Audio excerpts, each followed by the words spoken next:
Hey guys, welcome to Pixel Pop Productions. My name is Sergio. I'm here with my good friend Isan. Hey, what's up, guys? And before we get started, I just want to say thank you guys for giving us the time of day to even click on this video. Me and my friend here, we're just some nerds trying to talk about video games and movies. We hope you guys enjoy or not, but just let us know down in the comments what you think. And without further ado, here is our Thunderbolts Asterix New Avengers Asterix review. Let's get right into the review. It's your host, Pixel Plot here. Let's get right into the review. So, Thunderbolts Asterix stars the leftovers of the MCU, the characters nobody cares about, not named Spider-Man or Doctor Strange. But surprisingly, this movie actually does a good job of making you care about some of these characters. Because going into the movie, I actually hadn't seen Black Widow yet, so I didn't know, who this version of Taskmaster was. I didn't know much about you Yelena. You needed to. He died right away. She died right away. No, honestly, yeah, and I mean, I get it though, because for the movie, it still had a lot of characters to juggle, so it makes sense why you had to get rid of her. I guess it's A spoiler alert, by the way. But I mean, this movie's already out. Like what, 2 months? No, because let's be real though, everyone was calling her death from like before this movie even came out. People were seeing how she wasn't in a lot of the scenes. There's only like one scene for the promo, so let's not act like it's one big surprise that Taskmaster dies. Like, oh boy, wow. But this film mostly focuses on the rest of the crew, and I'd say it's more of an ensemble film. Maybe you could say Yelena, the White Widow, is probably maybe the lead of this film. Maybe gets the most screen time and has her arc fleshed out the most. But at its heart, it's an ensemble, and everybody brought their A game to this movie. When I tell you these actors came to work, I mean they came to work. And I think these people deserve to have their names fucking Christ! So as I was saying before I was rudely interrupted, these actors came to work. Florence Pugh, Lewis Pullman, Wyatt Russell, David Harbour, just to name a few. David Harbour especially. He shines in every role he's in. I mean, I gotta agree. I don't know if anybody in the audience knows of Alone in the Dark. It's a video game that just came out a couple of years ago. I think maybe 2 years ago. That game is dog shit.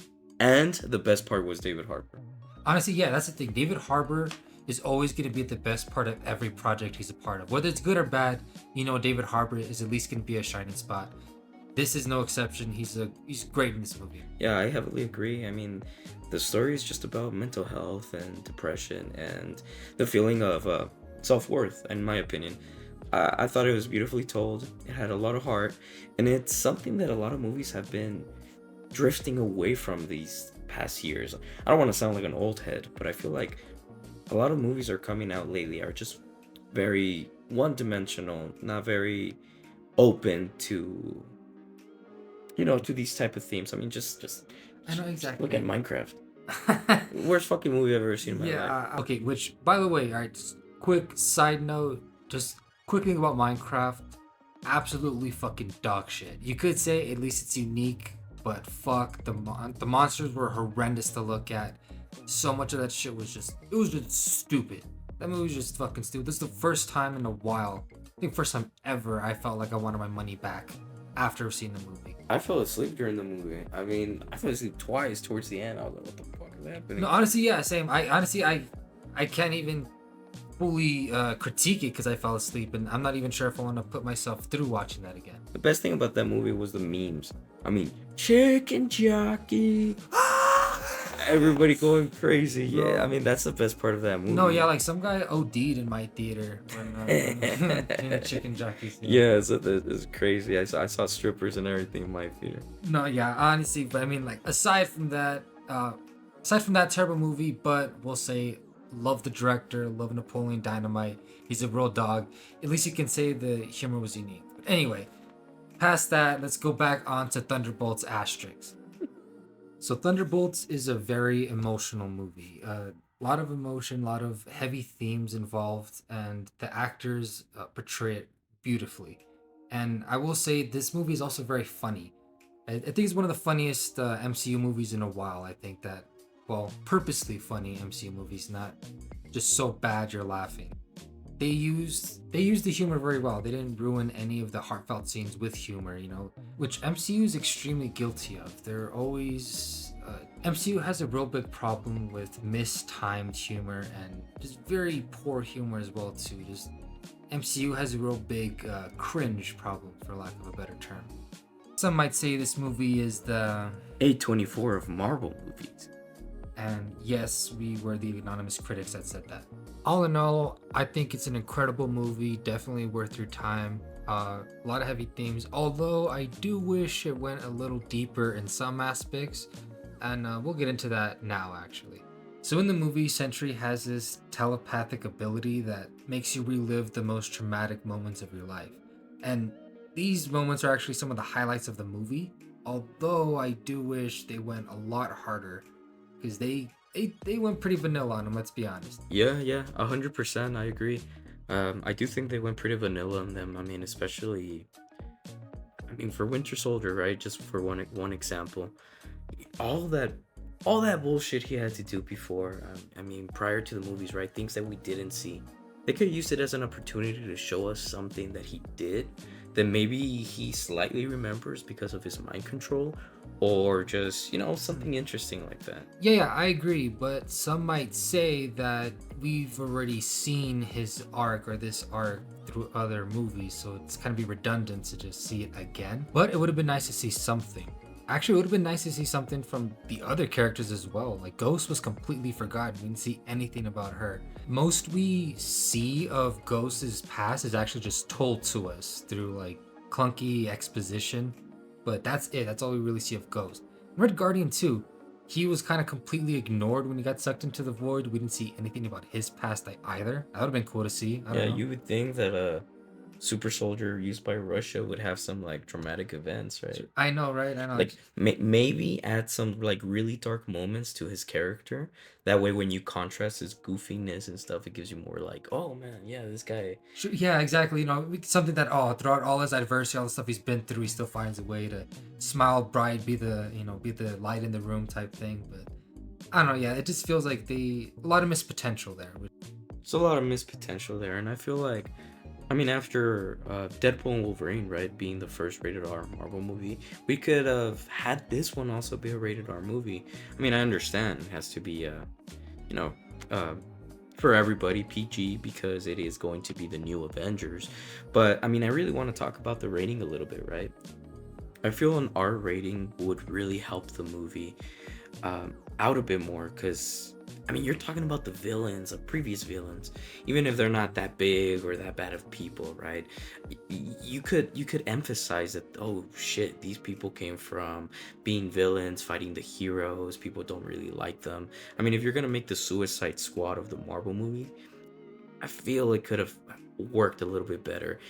Maybe have the same template that the movie has, but in those flashbacks, trying to have you emotionally connect with them a little bit more. You could have had them like show them at their worst, right? For example, the Sentry. I really like the way the Sentry is written in this movie, and I think they did a great job with what they had. But they do mention that he was a drug addict. They do mention that he has like multiple personalities and he's very mentally ill with depression, and the void is that personification of his emotions. I just wish I saw a little bit more of that.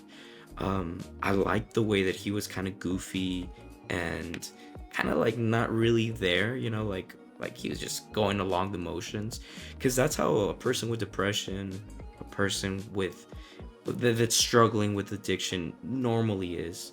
In media, sometimes you see the crackhead scratching their arm and acting erratic, but most of the time it's people that act like Bob, and I really really like the way that they did that. I just wish they really went more into the darker aspects of his past. No, I agree 100%. And I actually just wish they went through the darker aspects of every character, honestly. Winter Soldier, you got nothing. But someone like John Walker, all you got was his divorce or problems with his wife at home. Are we forgetting this man was a war hero? All the horrific tragedies he's experienced during wartime? Actually, hold on. Actually, let's stop for a second to talk about our man John Walk 'em Down Walker. Walk, walk, walk, walk.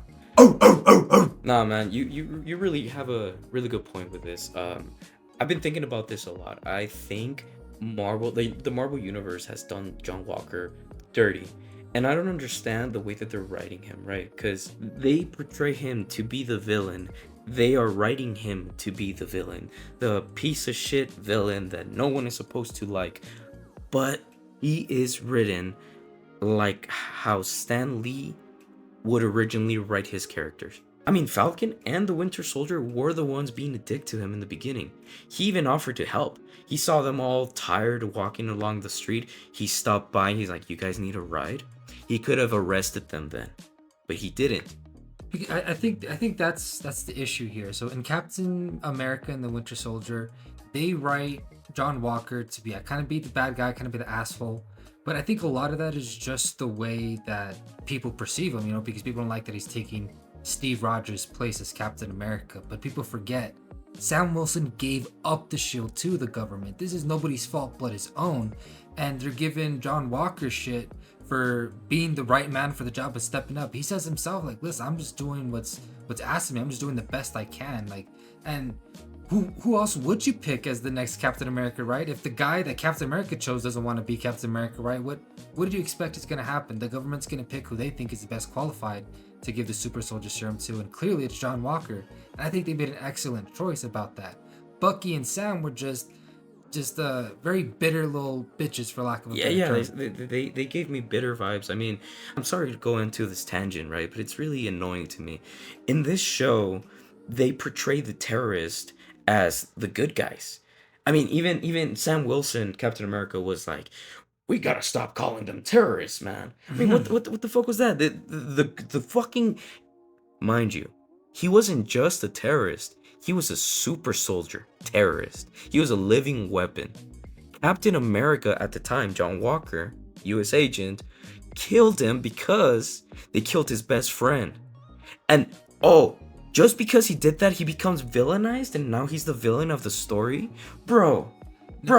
Yeah, what I think is absolutely crazy is that people think that Captain America was this altruistic good guy. No, Captain America was a straight up murderer. He's shooting Nazis. Exactly. In the most critically acclaimed Marvel movies, literally the opening fucking scene, he just murders a boat full of people. And we're just gonna act like he didn't do that? No, he literally has a pistol in his hand, just busting caps and everybody in the first Captain America movie. No, the Avengers are murderers, and that's what makes them cool.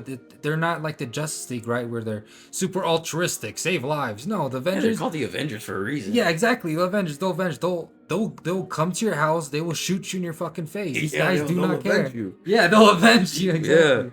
Yeah. No, I agree. And let me harper back on that a little bit. What I mentioned right now.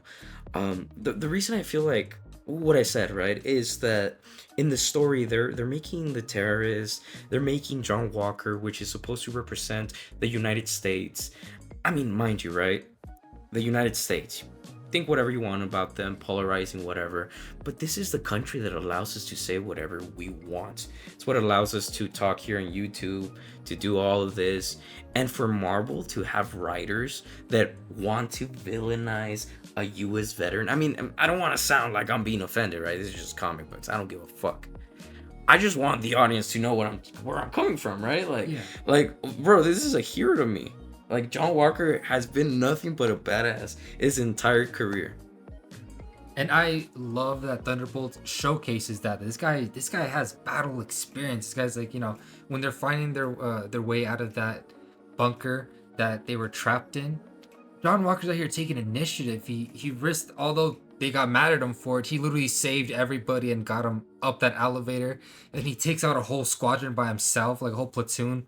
Basically, this guy's insane. Like, what makes you qualified to lead the team? Yeah, he met the president twice, 2 Medal of Honor, saved countless hostages. Yeah, this guy's legit. Like, his worst offense is literally just playing Marvel Snap while chilling with this kid. That's the worst they could have done with him.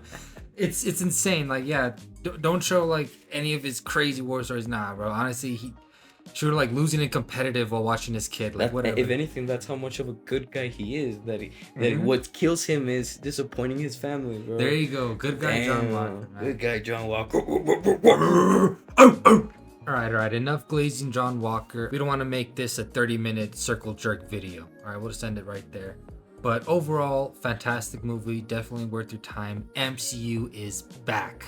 All right, final rating 8.5 out of 10. Very solid movie, very great action, good humor, super fun time. I really love that this movie doesn't have a big CGI action fest at the end. It's just a more contained, personal ending. Something that I really love. Really goes against the MCU standards, you know? Just as good the second time I watched it. Could have went a little deeper, but overall just amazing time. Yeah, I'll go a slightly less than you. I mean, I would just give it an 8, which is not by much. I personally really loved it too. I thought it had really good moments. I also liked that it wasn't a um, big CGI battle at the end with the laser beam into the sky.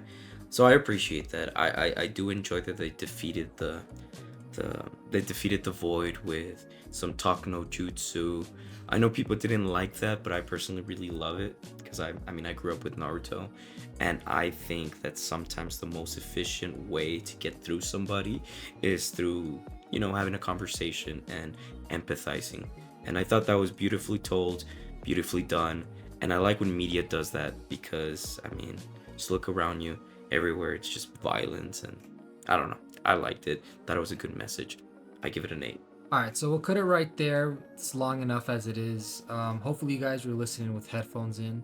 Yeah, we don't want to scare the host. Yeah, honestly, it's a big problem with the yeah. It's I have too many restraining orders to count. Honestly, I'm legally obligated to tell that joke, but we hope you guys enjoy your stay here. And comment, build community. We'd like to get to know you guys all, hear your guys' takes. Maybe hear how dumb our takes are. Yeah, let us know what you think of the video as well, and comment any positive or negative things. Roast us in the comment section.